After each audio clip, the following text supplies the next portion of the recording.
So to get the idler control valve out, took all the screws holding the coil pack covers on, took them out. That allows us to remove both of these pieces. They're independent on the 1J.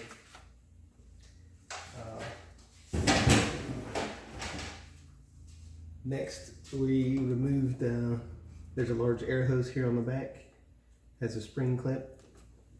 Just took a pair of pliers, removed it.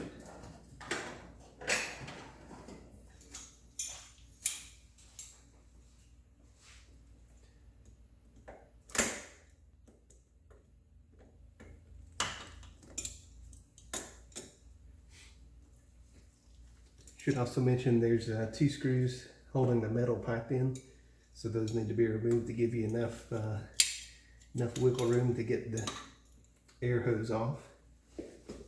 Okay, then there's 2 14mm nuts.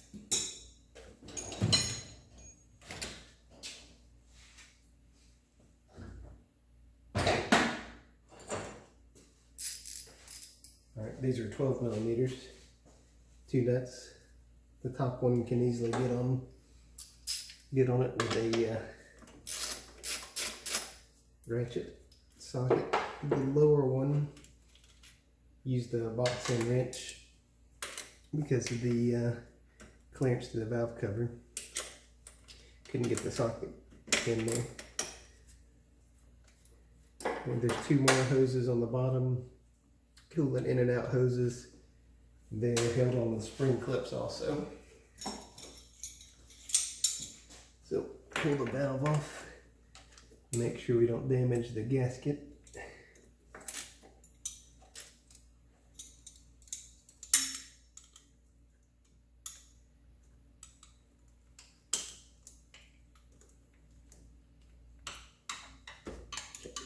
One coolant line, second one same thing. Little spring clip.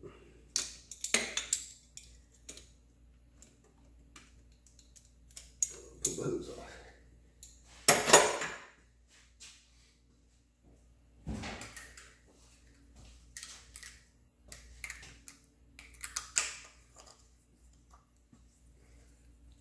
Alright, so normally this is what the idle air would look like.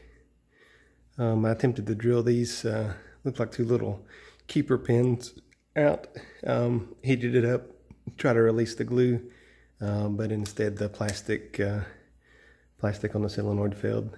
Yeah, so basically this is the valve here. Can't really see in there, but so the solenoid just picks it up. Prescribed amount to allow proper airflow to adjust the engine idle speed. So basically this one had failed and it stuck all the way open, essentially causing a massive vacuum leak and just letting the engine rev out of control.